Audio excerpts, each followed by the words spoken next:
محمد صلی علی رسول الکریم اما بعد اعوذ باللہ من الشیطان الرجیم بسم اللہ الرحمن الرحیم قل عبادی الذین اسرفوا علی انفسهم لا تقنطوا من رحمت اللہ ان اللہ یغفر الذنوب جميعا انه هو الغفور الرحیم.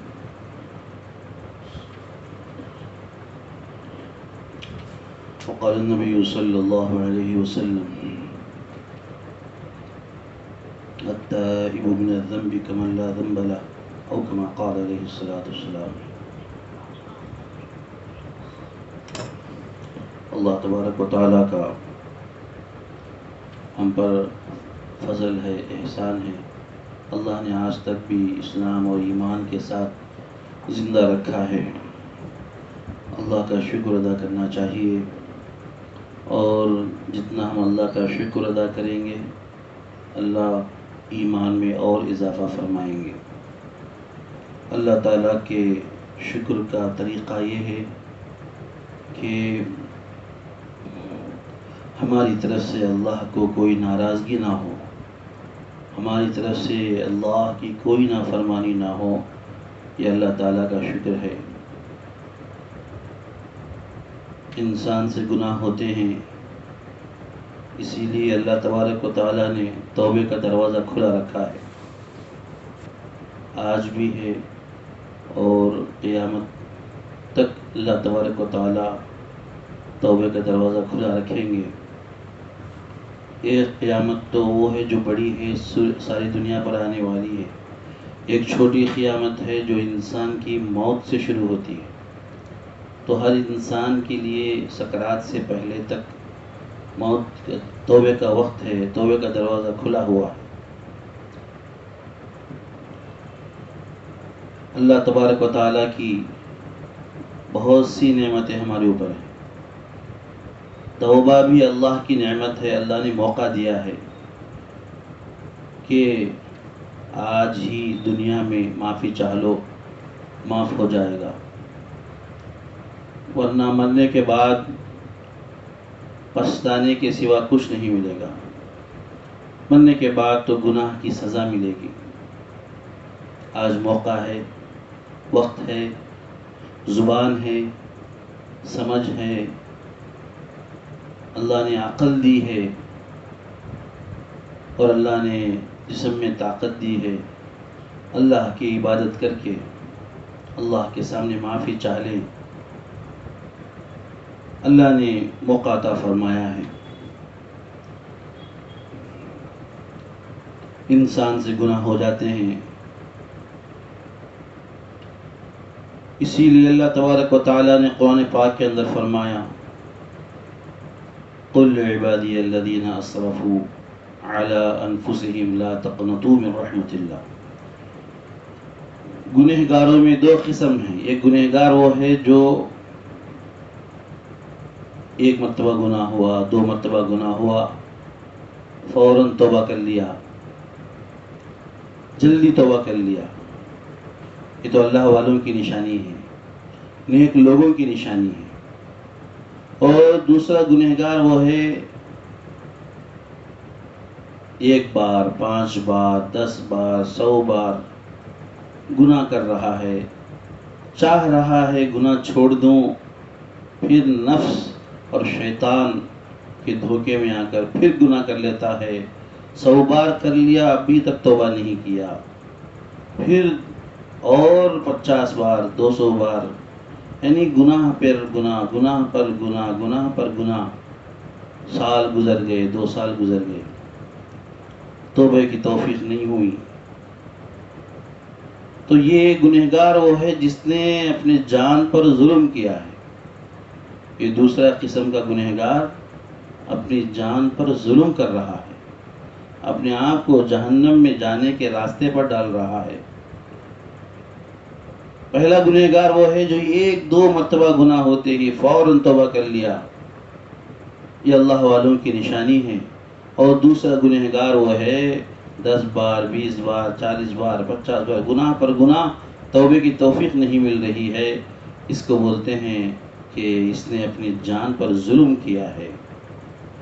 تو اللہ تبارک و تعالیٰ قرآن پاک میں آیت میں دوسرے گنہگار کے بارے میں بول رہے ہیں کہ جو لوگ اپنی جانوں پر ظلم کر بیٹھے ہیں، بے شمار گناہ ہو گئے ہیں، بہت گناہ ہو چکے ہیں، سالوں سال سے گناہ کر رہے ہیں، ایسے گنہگاروں سے اللہ تعالیٰ آپ صلی اللہ علیہ وسلم سے فرما رہے ہیں، اے نبی آپ میرے ان بندوں کو بتلا دیجئے جو اپنے آپ پر ظلم کر بیٹھے ہیں، بہت گناہ کر بیٹھے ہیں، اتنے گناہ۔ کبھی انسان بولتا ہے بھائی میں تو اب جہنم میں جانا ہے، میں اتنے گناہ کر بیٹھا ہوں، شاید میری توبہ بھی معاف نہیں ہوگی، ایسا انسان کو دھوکہ لگ جاتا ہے۔ ایسے گنہگار کے بارے میں اللہ فرما رہے ہیں حضور پاک صلی اللہ علیہ وسلم سے، آپ میرے گنہگار بندوں سے کہہ دیجئے لعبادی الذین اسرفوا علی انفسہم۔ اس آیت کے اندر اللہ تعالیٰ یوں فرما رہے ہیں کہ میرے بندے جو اپنے آپ پر ظلم کر بیٹھے ہیں، یعنی گنہگاروں کو بھی اللہ فرما رہے ہیں کہ وہ میرے بندے ہیں، گنہگاروں کو بھی اللہ میرے بندے کہتے ہیں۔ جیسے ایک ماں اپنے دو بیٹوں میں سے ایک بیٹا فرما بردار ہے، ایک بیٹا نافرمان ہے، تو ماں دونوں بیٹوں کو اپنا بولتی، فرما بردار کو بھی میرا بیٹا بولتی، نافرمان کو بھی میرا بیٹا اپنا بیٹا بولتی۔ ماں نافرمان بیٹے کو یہ نہیں بولتی کہ میرا بیٹا نہیں ہے، ایسا نہیں بولتی۔ تو اللہ تبارک و تعالیٰ فرماتے ہیں کہ میرے بندے جو اپنے آپ پر ظلم کر بیٹھے ہیں، بہت گناہ کر چکے ہیں، ان سے کہہ دیجئے لا تقنطوا من رحمت اللہ، اللہ کی رحمت سے مایوس نہیں ہونا۔ آج بھی اتنے سال 10 سال سے گناہ کر رہا ہے آدمی، 10 سال کے بعد بھی اگر اللہ کو پکارتا ہے تو اللہ سن لیتے ہیں، اللہ کی رحمت تیار ہے معاف کرنے کے لیے۔ ایک انسان ہے پوری زندگی اللہ کے ساتھ شرک کیا، ہندو ہے شرک کیا، 60 سال کے بعد ایمان کی توفیق ملی، کلمہ پڑھا اور مر گیا، تو 60 سال کا جو شرک ہے ایک بار کلمہ پڑھنے کی وجہ سے اللہ پورے 60 سال کے شرک کو معاف کر دیتے ہیں۔ یہ اللہ کی رحمت ہے، اللہ کی رحمت ہے۔ اللہ کے بارے میں ہم بولتے ہیں اللہ اکبر، اللہ بہت بڑا ہے بولتے، تو جب اللہ بہت بڑا ہے تو اللہ کی رحمت بھی بہت بڑی ہے۔ کتنی بڑی ہے؟ اللہ تعالیٰ کی رحمت، اللہ تعالیٰ کی مغفرت بہت بڑی ہے، ہمارے گناہوں سے بھی بڑی ہے۔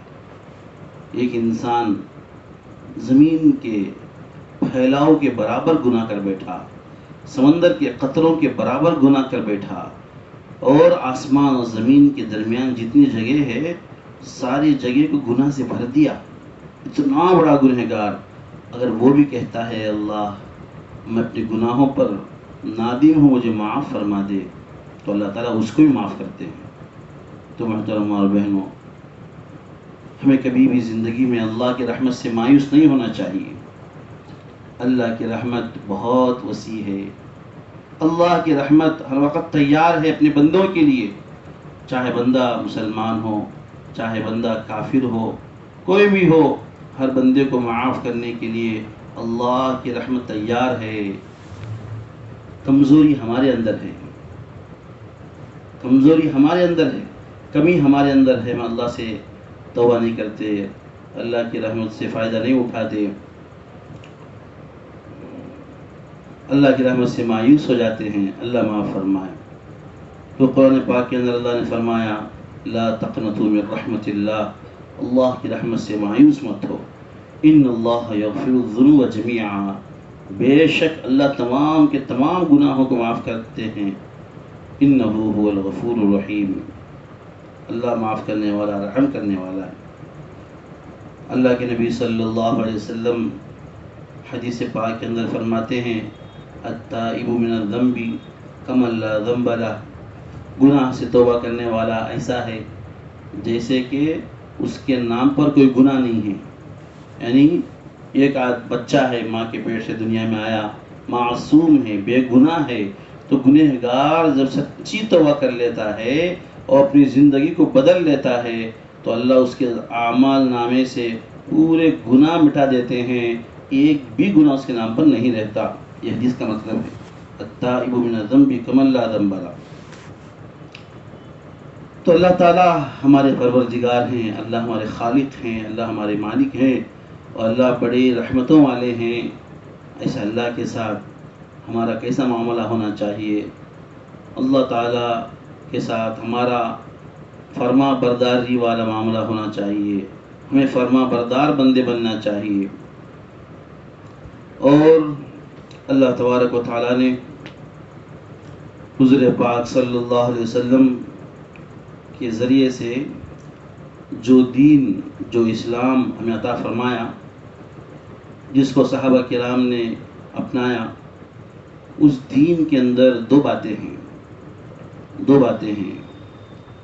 ایک ہے اعمال کرنا، نماز پڑھنا، روزے رکھنا، ذکر کرنا، تلاوت کرنا، چاشت اوابین اشراق، خیرات کرنا، غریبوں کی مدد کرنا، بیواؤں کی مدد کرنا، یتیموں پر شفقت کرنا، اچھے کام، ان تمام کو اعمال بولتے ہیں۔ یہ تو سب کرتے ہیں ماشاءاللہ، کتنا ہی کمزور مسلمان ہو کبھی نہ کبھی نماز پڑھ لیتا ہے، کبھی روزہ رکھ لیتا ہے۔ تو یہ ایک چیز ہے اعمال، صحابہ نے بھی کیا، ہم بھی کر رہے ہیں۔ اور دوسری چیز ہے صفات، صفات بولے تو اخلاق بولے تو کوئی ہمارے اوپر ظلم کر رہا ہے اس کو معاف کر دینا، کوئی ہمارے ساتھ بدسلوکی، برا معاملہ کر رہا، برا سلوک کر رہا ہے، برے طریقے سے پیش آ رہا ہے، اس کو معاف کر دینا، جو ہمارے ساتھ برا کر رہا ہے اس کے ساتھ اچھا کرنا، اسے بولتے اخلاق، صفات۔ جیسے کہ حدیث کے اندر ہے کہ ہماری وجہ سے پڑوسی کو تکلیف نہیں ہونا، اس صفات میں سے، ایمان کی صفات میں سے ہے۔ اور ہمارے زبان سے، ہمارے ہاتھ سے کسی مسلمان کو تکلیف نہیں پہنچنا، یہ ایمان کی صفات سے ہے۔ تو اس دین کے اندر دو چیزیں ہیں، ایک چیز اعمال ہے اور ایک چیز صفات ہے۔ صحابہ کرام رضی اللہ عنہم حضور پاک صلی اللہ علیہ وسلم کی صحبت میں رہ کر دونوں چیزوں کو سیکھے ہیں، اعمال بھی سیکھے ہیں اور صفات کو بھی سیکھے ہیں۔ ہم لوگ اعمال کر لیتے، ہم لوگ صفات پر دھیان نہیں دیتے۔ اور اللہ تبارک و تعالی صحابہ کے ساتھ جو اللہ کی مدد آئی، اللہ نے صحابہ کو عزت دیا، دنیا کے اندر نام دیا، اللہ ان کو اونچا درجہ عطا فرمایا، وہ اعمال کی بنیاد پر صرف نہیں بلکہ صحابہ کے اندر صفات تھے، اس صفات کی وجہ سے صحابہ کو آگے بڑھایا اللہ دنیا کے اندر۔ اتنا آگے بڑھایا، آج بھی 1400 برس کے بعد بھی اللہ کے نبی صلی اللہ علیہ وسلم کے حدیث کا خلاصہ ہے کہ آپ صلی اللہ علیہ وسلم نے فرمایا، میرے صحابہ میں سے کوئی سے صحابی کی اتباع کرے تو بھی کامیاب ہو جاتے، میرے صحابہ میں سے کوئی سے تو ایک صحابی کو پکڑ لو اور ان کی زندگی کو نمونہ بنا کر زندگی گزار لو، تم سب کامیاب ہو جاؤ گے۔ ہر صحابی کو اللہ نے ایسا مقام دیا، گویا ہر صحابی پوری امت کے لیے شیخ کی طرح ہے، پوری امت کے لیے ایک مربی ہے، تربیت کرنے والے ہیں۔ یہ درجہ تھا فرمایا صحابہ کو۔ وجہ کیا ہے؟ صرف اس لیے نہیں کہ صحابہ نماز پڑھتے تھے، نماز تو آج ہم بھی پڑھ رہے ہیں، اور صحابہ صرف روزہ رکھتے تھے اس لیے مقام نہیں ملا، روزہ تو آج کے مسلمان بھی روزہ رکھتا ہے۔ فرق یہ ہے کہ صحابہ کے اندر صفات تھے، بڑوں کے ساتھ ادب احترام سے پیش آنا، چھوٹوں کے ساتھ شفقت اور مہربانی کے ساتھ پیش آنا، علماء دین کی قدر کرنا، ماں باپ کی قدر کرنا، ان کے حق کو پہچاننا، میاں بیوی آپس میں ایک دوسرے کے حقوق کو پہچاننا اور محلے والوں کے حقوق کو پہچاننا۔ تو یہ تمام صفات ہیں، یہ صفات صحابہ کے اندر تھے۔ کتنے واقعات ہمارے سامنے ہیں، آپ کو ایک واقعہ سناتا ہوں، ابوبکر صدیق رضی اللہ تعالیٰ عنہ کا واقعہ۔ ابوبکر صدیق رضی اللہ تعالیٰ عنہ کا انتقال ہو گیا، آپ حضور پاک صلی اللہ علیہ وسلم کے بعد اول خلیفہ ہیں، پہلے خلیفہ، اور ان کے بعد دوسرے خلیفہ بنے حضرت عمر فاروق رضی اللہ عنہ۔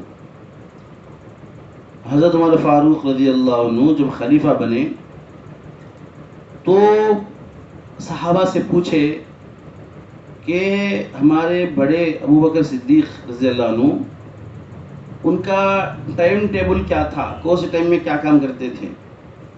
تو صحابہ بتلاتے تھے کہ فلاں ٹائم میں یہ کام کرتے تھے، فلاں ٹائم میں یہ کام کرتے تھے۔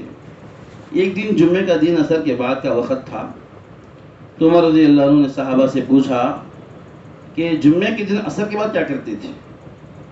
تو صحابہ نے کہا کہ ہر جمعے کو عصر کے بعد ابوبکر صدیق رضی اللہ عنہ جنگل میں جاتے، اکیلے جاتے، کہاں جاتے، کہیں کو جاتے معلوم نہیں۔ تو عمر رضی اللہ عنہ بولے ٹھیک ہے میں بھی دیکھتا ہوں۔ تو عمر رضی اللہ عنہ بھی تنہا اکیلے نکل گئے، وہ راستہ جس راستے میں ہر جمعے کو عصر کے بعد ابوبکر صدیق رضی اللہ عنہ جاتے تھے، اس راستے میں حضرت عمر چل پڑے۔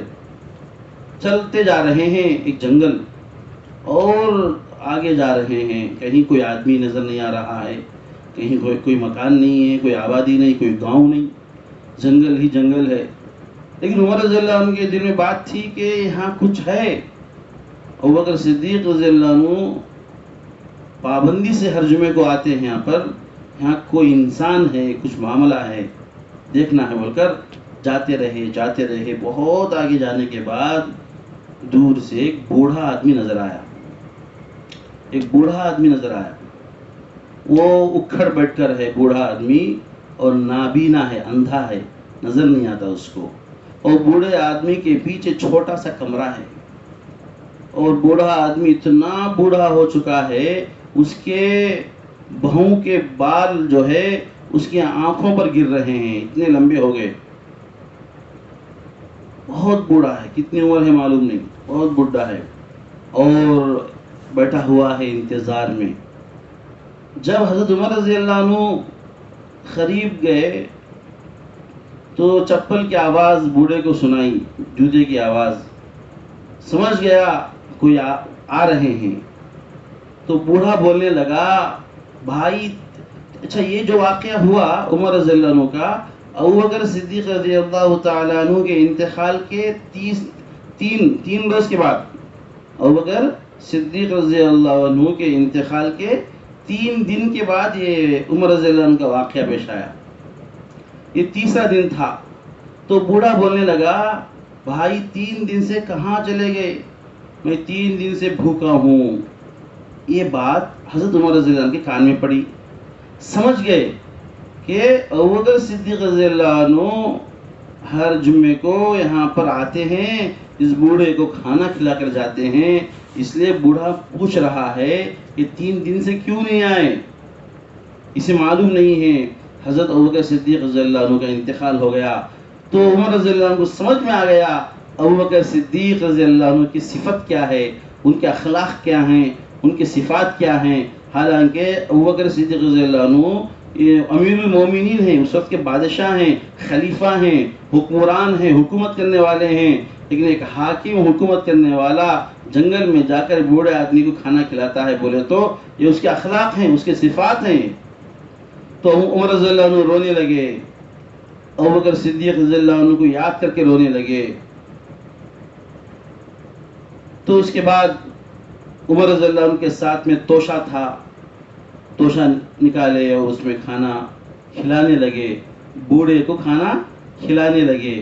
وہ بوڑھا اندھا کھانا کھاتے کھاتے بولا بھائی 3 دن سے تو نہیں آئے، اور تمہارا جو کھلانے کا طریقہ ہے بدل گیا ہے، تمہارے کھلانے کا طریقہ بدل گیا ہے، تم کون ہو؟ عمر رضی اللہ عنہ اور رونے لگے، کہنے لگے کہ میں عمر ہوں، اور وہ تو تمہارے تھے ابوبکر صدیق تھے، وہ انتقال ہو گئے ہیں۔ بوڑھا کہنے لگا، نابینا اندھا ہے وہ، بوڑھا کہنے لگا اچھا وہ جو مجھے کھلاتا تھا ابوبکر تھا، وہ مسلمانوں کا بادشاہ تھا، مجھے معلوم نہیں، میں تو اندھا ہوں، کون آدمی آتا ہے معلوم نہیں، مجھے کھلا کے جاتا ہے، اور میں مسلمان بھی نہیں ہوں، میں یہودی ہوں۔ بوڑھا کیا بول رہا ہے؟ میں یہودی ہوں۔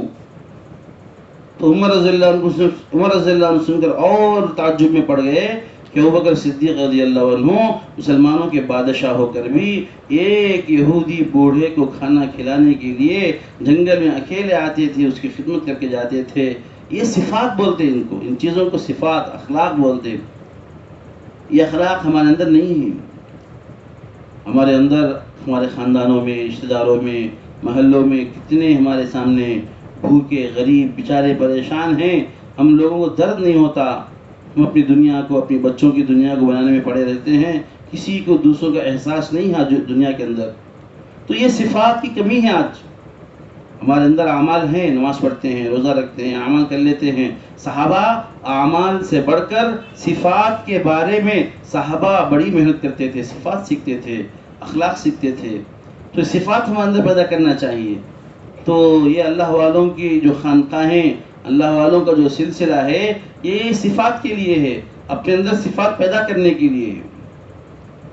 صفات جیسے کسی آدمی کو دیکھ کر حسد نہیں کرنا، ہمارے اندر حسد پیدا نہیں ہونا، اور دوسروں کے مال میں حرص نہیں کرنا، اور اس طرح کی سارے جو روحانی بیماریاں، روحانی اخلاق ہیں، وہ بیماریوں کو دور کرنا، اور روحانی جو اچھے صفات ہیں اپنے اندر پیدا کرنا. اس کے لیے اللہ والوں کا سلسلہ ہے. ہمارے اندر جہاں بہت سی روحانی بیماریاں ہیں، اس میں سے ایک بیماری ہے حسد. حسد کے معنی ہے دوسروں کو دیکھ کر جلنا. دوسروں کے پاس مال ہے، دوسروں کے پاس کوئی صلاحیت ہے، دوسروں کے پاس علم ہے، دوسروں کے پاس عزت ہے، تو آدمی دیکھ کر جل رہا ہے کہ اس کی عزت ختم ہو جانا، اس کا مال ختم ہو جانا، اس کے اسباب، اس کے سارا نام ختم ہو جانا. تو سامنے والے کے پاس وہ نعمت نہیں رہنا، دیکھ کر جل رہا ہے. اسے بولتے ہیں حسد. سب سے پہلے حسد کہاں سے شروع ہوا؟ سب سے پہلے حسد کون کیا؟ اس اللہ کے بندے نے سب سے پہلے حسد کا معاملہ کیا. آپ سب کو معلوم ہے، حضرت آدم علیہ السلام کو پیدا کرنے کے بعد اللہ تبارک و تعالیٰ نے فرشتوں کو حکم دیا کہ آدم کے سامنے سجدہ کرو. تو آدم علیہ السلام کے سامنے فرشتے سجدہ کرے، بات مان لیے، اور آدم علیہ السلام کے سامنے جھک گئے فرشتے. حالانکہ فرشتے نور سے پیدا ہوئے، نور سے، فرشتے نور سے پیدا ہوئے، اور آدم علیہ السلام مٹی سے پیدا ہوئے. تو نور والے افضل ہیں مٹی والے سے، فرشتے افضل ہیں آدم علیہ السلام سے. لیکن اللہ نے فرشتوں کو حکم دیا تم جھکو آدم کے سامنے. تو فرشتے اللہ کے حکم پر آدم علیہ السلام کے سامنے جھک گئے، اللہ کی بات مان لیے، اور اپنے آپ کو چھوٹا بنائے، اپنے آپ کو چھوٹا سمجھے. فرشتے چھوٹے سمجھ کر اپنے آپ کو اللہ کی بات مان کر آدم علیہ السلام کے سامنے جھک گئے. تو فرشتے اللہ کو قبول ہو گئے، فرشتے اللہ کو قبول ہو گئے، مقبول ہو گئے. ان فرشتوں کے ساتھ ابلیس تھا. ابلیس کو بھی اللہ نے حکم دیا تو بھی سجدہ کر، تو بھی جھک آدم کے سامنے. تو ابلیس بولنے لگا میں نہیں جھکتا، پہلے انکار کیا. حالانکہ ابلیس کون؟ اللہ کا نیک بندہ تھا. وہ بہت عبادت کرتا تھا، بہت نمازیں پڑھتا تھا، خوب سجدے کرتا تھا، اللہ کی ہمیشہ تعریف کرتا تھا، اللہ والا تھا وہ ابلیس. تو کروڑوں سجدے کر چکا اللہ کے سامنے. لیکن اللہ جب بولے کہ آدم کے سامنے سجدہ کر، تو شیطان نے انکار کیا، میں نہیں کرتا. صرف انکار نہیں، اللہ کو سمجھانے لگا، اللہ سے آرگیومنٹ کرنے لگا، اللہ سے بحث کیا. اے اللہ دیکھ، میں جن ہوں، میں آگ سے پیدا ہوا ہوں، آدم مٹی سے پیدا ہوا ہے، اور آگ جب جلاتے ہیں آگ اوپر اٹھتی ہے، اس کی طاقت بہت زیادہ ہے. مٹی کو ڈالو نیچے گر جاتی ہے، مٹی میں طاقت نہیں ہے. تو میں طاقت والا ہوں، میں افضل ہوں، میں کیوں سجدہ کروں آدم کو بول کر اللہ کے سامنے دلیل دیا. یعنی آدم علیہ السلام کے سامنے جھکنے شیطان کا دل قبول نہیں کریا، اور شیطان کو جلن پیدا ہو گیا، شیطان کو جلن آ گیا کہ آدم تو ابھی پیدا ہوا ہے، میں پہلے سے ہوں، میرا مقام کیا ہے، میری عزت کیا ہے، میں کس چیز سے پیدا ہوا، یا آدم تو مٹی سے پیدا ہوا، اس کے سامنے میں جھکنا کیا؟ جلن دل میں آیا، حسد آیا دل میں شیطان کو۔ حسد آنے کی وجہ سے اللہ کا حکم انکار کر دیا، اور اللہ کا حکم انکار کر دیا تو اللہ اسے مردود کر دیے۔ مردود بولے تو نکال دیے اپنے دربار سے، اللہ ناراض ہو کے دربار سے بھگا دیے اسے، مقبول نہیں ہوا۔ فرشتے نور سے پیدا ہوئے اور اللہ کی بات ماننے کی وجہ سے مقبول ہو گئے، اور شیطان انکار کیا اللہ کا حکم، اس لیے مردود ہو گیا۔ تو سب سے پہلے حسد شیطان کو آیا آدم علیہ السلام کے اوپر۔ وہ حسد جب دل میں آ گیا شیطان کو، اور اس کے بعد اللہ تعالیٰ آدم علیہ السلام سے حوا علیہ السلام کو پیدا کر کے دونوں کو جنت میں رکھ دیا، تو شیطان کے پیٹ میں درد ہونے لگا کہ میں اچھا اللہ کے دربار میں اللہ کا لاڈلا برگزیدہ اللہ کا خاص بندہ تھا، یہ آدم آئے جب سے میرا معاملہ بگڑ گیا ہے، اللہ مجھ سے ناراض ہو گیا ہے، اور یہ آدم مزے کر رہا ہے جنت میں، کسی بھی طرح جنت سے نکالنا اس کو بول کر شیطان جنت کے باہر تھا، اور جنت کے گول فرشتے تھے، اندر جانے کا موقع نہیں تھا۔ کیسا کہ کوشش کر کے شیطان اندر گیا، کسی نہ کسی شکل میں جا کر سب سے پہلے حوا علیہ السلام کے پاس گیا، اور جا کر بولنے لگا کہ اللہ تعالیٰ وہ آدم علیہ السلام کو، حوا علیہ السلام کو جنت کے جو پھل درخت اللہ عطا فرمائے کھانے پینے کے، اس میں سے ایک درخت کے پھل کو کھانے سے اللہ منع کرے۔ تو شیطان کیا کرا؟ حوا علیہ السلام کے پاس گیا کہ میں تمہارا بھلا چاہتا ہوں، تمہارا خیر چاہتا ہوں، تمہیں وہ درخت کھاؤ جو اللہ منع کرے نا، وہ پھل کھاؤ، وہ کھانے سے تمہیں جنت میں ہمیشہ رہتے، وہ نہیں کھائے تو جنت سے نکل جانا پڑتا، تو وہ پھل کھائیں گے تو جنت میں ہمیشہ رہو گے بول کر شیطان حوا علیہ السلام کے دل میں بات ڈالا، اور حوا علیہ السلام جا کر آدم علیہ السلام کو سمجھائے، تو آدم علیہ السلام سے خطا ہو گئی، اور یہ سوچ کر کے یہ کون کہ اللہ کا بندہ آیا ہے، ہمارا فائدہ دیکھ کر بول رہا ہے، ہمارا بھلائی چاہ رہا ہے بول کر، اور جنت میں ہمیشہ رہ سکتے بول کر اس نیت سے پھل کھا لیے، تو اللہ تعالیٰ ناراض ہو گئے، اور آدم علیہ السلام کو، حوا علیہ السلام کو اللہ دنیا میں اتار دیے۔ اب شیطان کو خوشی ہو گئی، تسلی ہو گئی۔ تو یہ حسد ہے۔ آج ہمارے اندر بھی حسد ہوتا، اللہ معاف فرمائے، ہم دوسرے کے پاس عزت نہیں دیکھ سکتے، دوسرے کا نام نہیں سن سکتے، دوسرے کی مال نہیں دے سکتے ہمیں۔ تو یہ جو حسد ہے بہت بری بیماری ہے، آدمی خود برباد ہوتا ہے، خود کا نقصان ہے۔ حسد والا دوسرے کو ذلیل کرنے جاتا، خود ذلیل ہو جاتا۔ آپ کو واقعہ سناتا ہوں، محمود غزنوی رحمۃ اللہ علیہ، اس ہندوستان کے اندر جو بادشاہ گزرے ہیں، نیک بادشاہ، اللہ والے بادشاہ، بہت سے بادشاہ گزرے ہیں، اس میں سے ایک بادشاہ کا نام ہے محمود غزنوی، بہت بڑے اللہ والے بادشاہ تھے۔ اور محمود غزنوی رحمۃ اللہ علیہ کے پاس کام کرنے والے خادم بہت سے لوگ تھے۔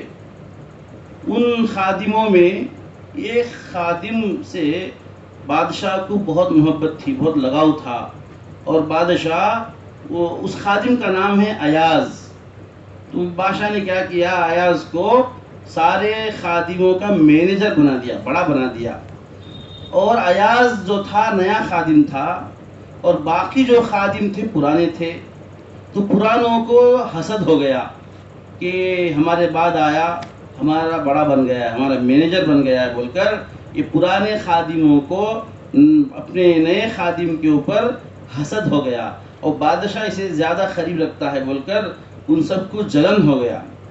اب یہ لوگ، جو آدمی کو حسد ہوتا ہے تو اس کی برائی تلاش کرتے ہیں، اس کی کوئی کمی اس کو تلاش کرتے ہیں، تو ایاز کو آبزرو کر رہے تھے، روزانہ دیکھ رہے تھے کہ ایاز کیا کیا کرتا ہے دن میں رات میں۔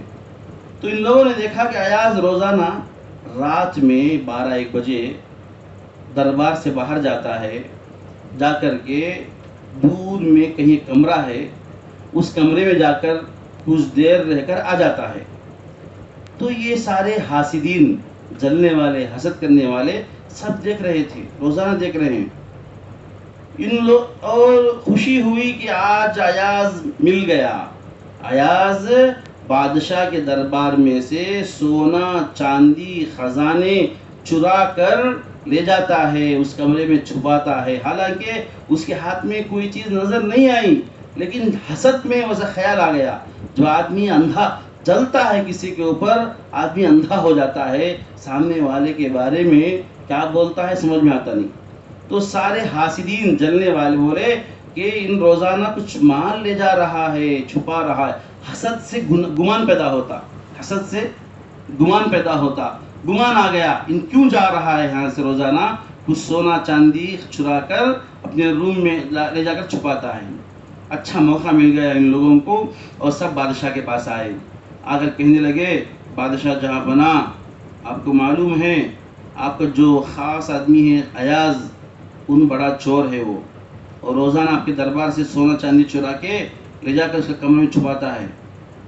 بادشاہ سمجھ گئے کہ یہ لوگ جو ہے ایاز سے جل رہے ہیں، ایاز کو بدنام کرنے کے واسطے کوشش کر رہے ہیں، ایسا کرنا کہ ان کے ہاتھ سے ان کو ذلیل کرنا، یعنی ایاز کی حقیقت ان کے سامنے آنا بول کر بادشاہ کیا کرے، ٹھیک ہے تمہاری بات میں مانتا ہوں، چلو ان کے کمرے کو تلاش کریں گے۔ تو بادشاہ یہ حاسدین کو لے کر ایاز کے کمرے کو رات میں گئے، جب وہاں پر ایاز نہیں تھے، تو جا کر دروازہ کھولے تو اندر کچھ بھی نہیں ہے، سونا بھی نہیں، چاندی بھی نہیں، زیور بھی نہیں، خزانے نہیں، کچھ بھی نہیں، خالی چھوٹا کمرہ ہے۔ ایک پرانا جوڑا ہے جو میلا کچیلا فقیر لوگ پہنتے نا، ویسا جوڑا ہے، پیجام جھبا جوڑا ایک ہے۔ تو بادشاہ پوچھا بھائی کہاں ہے بھائی، یہاں تو کوئی خزانہ ہے نہیں۔ تو یہ سارے دشمن بولنے لگے بادشاہ وہ اندر گاڑ کر ہے، زمین میں دفن کر کے ہے۔ اچھا ایک کام کرو، یہ پورے کمرے کو گرا دو، پورا کمرہ گرا دیے، زمین کھودنا شروع کرے، زمین کھودے تو وہاں بھی نہیں ہے۔ تو سارے دشمن ذلیل ہو گئے۔ بادشاہ بولا دیکھو تم اس کے دشمنی میں، اس کے حسد میں، اس کے اوپر جلنے کی وجہ سے آج تم خود ذلیل ہو گئے ہو، تم کو سمجھ میں نہیں آ رہا ہے کہ کیسا بھی ایاز کو ذلیل کرنا بول کر تم لوگ نکلے، تم خود ذلیل ہو گئے بول کر بادشاہ سمجھایا۔ تو بعد میں بادشاہ نے ایاز سے پوچھا ایاز وہ کمرے میں پرانا جوڑا کیوں رکھا ہوا تھا؟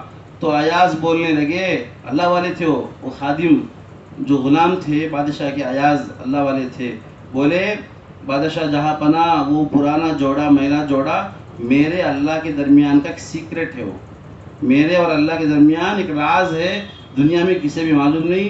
اب چونکہ تمہاری نگاہ پڑ گئی ہے، تمہیں بولنا ضروری ہے اس لیے بولتا ہوں بول کر بولے کہ پہلے میں غریب تھا، بہت غریب تھا، بہت غریب تھا، اللہ نے مجھے تمہارے دربار میں کام دلایا اور تمہیں مجھے مینیجر بنا دیے، بڑا بنا دیے، اتنی بڑی عزت دے دیے۔ تو میں جب اتنی بڑی سیٹ مجھے مل گئی تو میرا نفس فخر کرنے لگا، میرے نفس میں بڑائی آنے لگی، میرا نفس تکبر کرنے لگا۔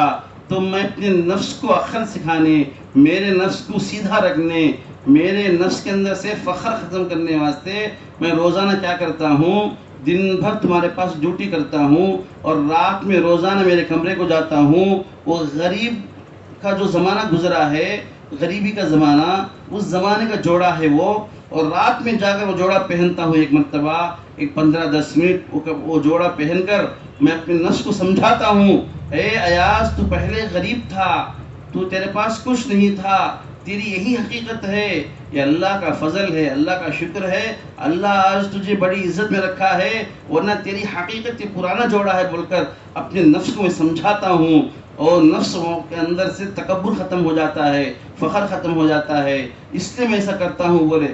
تب بادشاہ بولے دیکھو ایاز کو مجھے معلوم نہیں کیا کرتا تھا، لیکن میں جیسا سمجھا ایاز ویسا ہی نکلا، یہ ایاز کوئی معمولی بندہ نہیں ہے، اللہ کا نیک بندہ ہے، اللہ کے پاس ایاز کا بہت بڑا مقام ہے بول کر بادشاہ نے سب کو اعلان کیا۔ تو اس واقعے سے ہمیں یہ سمجھایا گیا کہ جلنے والا خود ذلیل ہوتا ہے، اس لیے یہ حسد جو ہے روحانی بیماریوں میں سے ایک بڑی بیماری ہے۔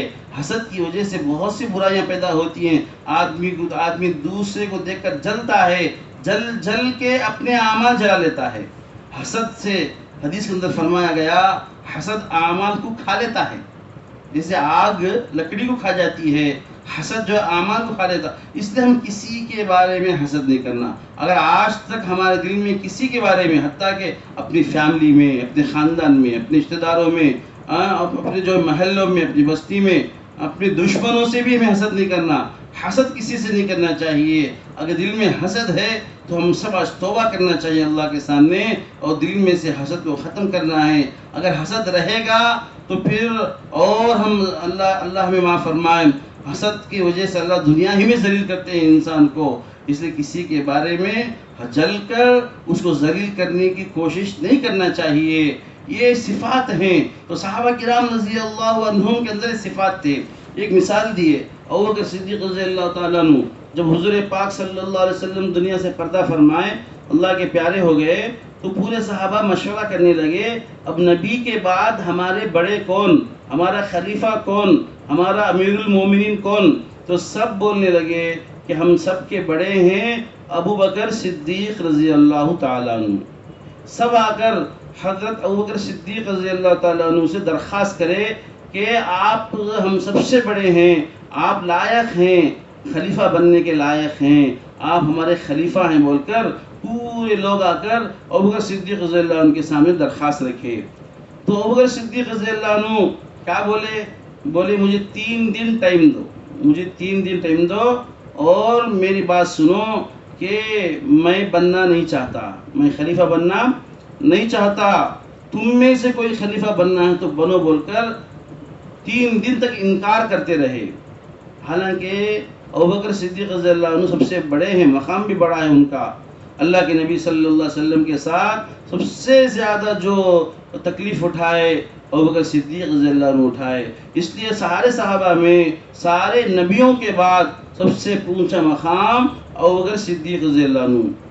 لیکن صحابہ جلے نہیں آپس میں، اور ابوبکر صدیق رضی اللہ عنہ اتنے بڑے ہو کر بھی چھوٹے بن گئے اور بولے کہ میں نہیں بنتا، تم لوگ بن جاؤ، تم میں سے کوئی بن جاؤ، کوئی امیر المومنین بن جاؤ.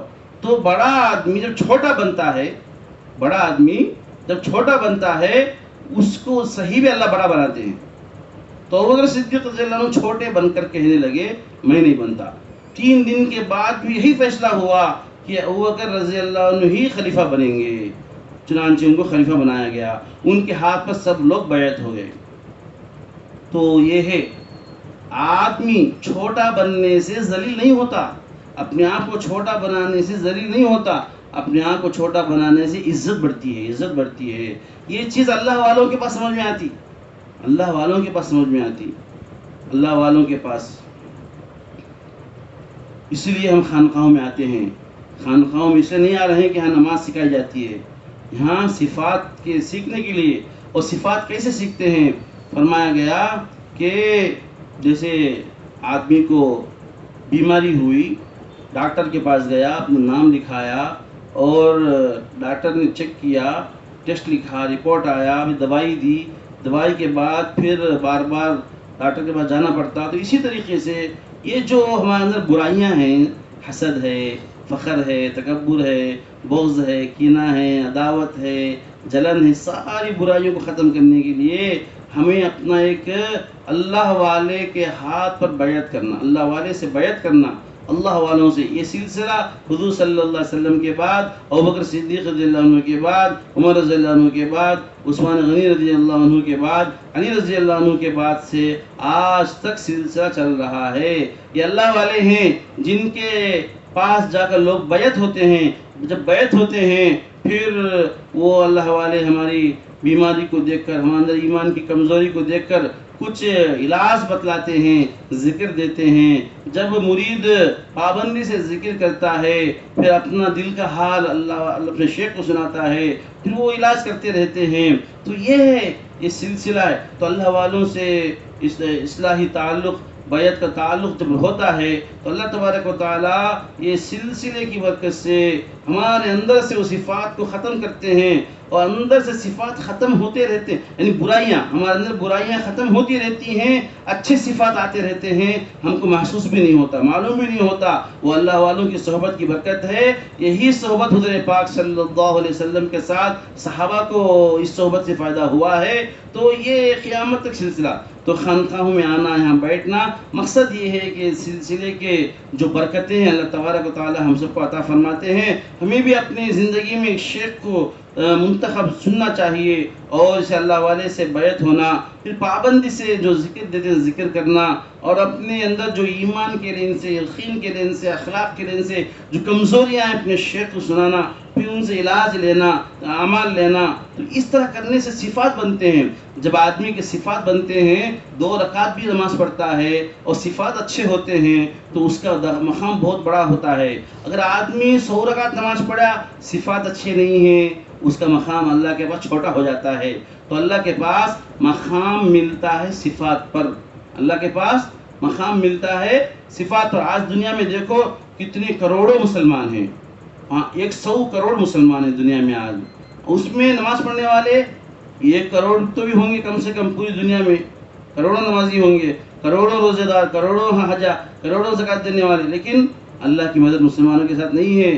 مسلمانوں پر دنیا والے ظلم کر رہے ہیں، ہر جگہ کر رہے ہیں، اللہ تعالیٰ سے دعائیں بھی کر رہے ہیں، ہماری دعائیں قبول نہیں ہو رہی، کیوں؟ اس لیے مسلمان کے پاس آج اعمال تو ہے، صفات نہیں ہیں، وہ صفات نہیں ہیں۔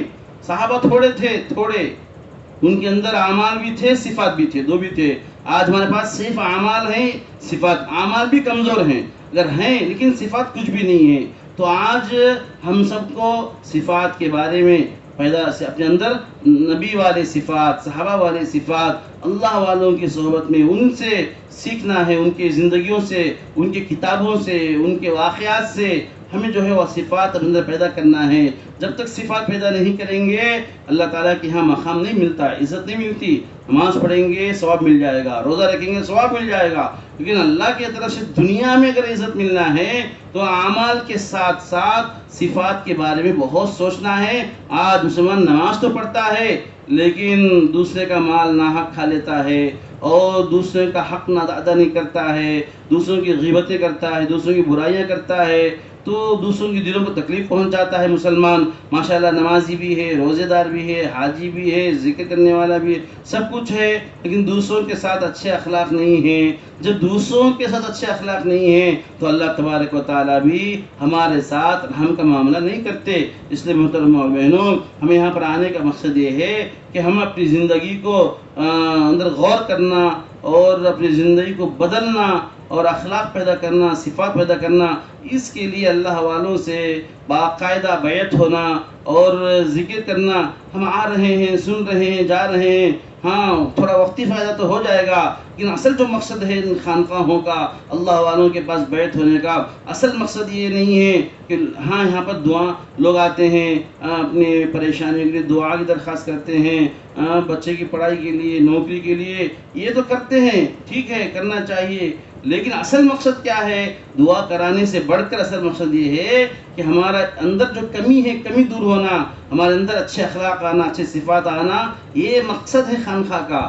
تو یہاں پر آتے ہیں اور ہمیں ذکر کی پابندی نہیں ہے، اور ذکر کی پابندی نہیں کر رہے ہیں، کسی سے بیعت نہیں ہے، اور ہمارا جو ہے صحیح اصلاحی تعلق نہیں ہے، اور اپنی اصلاح نہیں کراتے ہیں، تو خانقاہ کا مقصد پورا نہیں ہوتا ہے، فائدہ کیا ہوگا؟ تو اس لیے جو ہے اصل زندگی آخرت کی ہے۔ اور دوسری بات، اللہ تعالیٰ ہمارے ہر انسان کو اللہ 2 چیزیں دیا ہے، ایک چیز ہے جسم، اور ایک چیز ہے روح، جان، 2 الگ الگ ہیں، جسم الگ ہے، روح الگ ہے۔ جسم نہیں تو روح نہیں ٹکتی، روح نہیں تو جسم بھی ٹکتا نہیں، دونوں ہے تو انسان بنتا ہے۔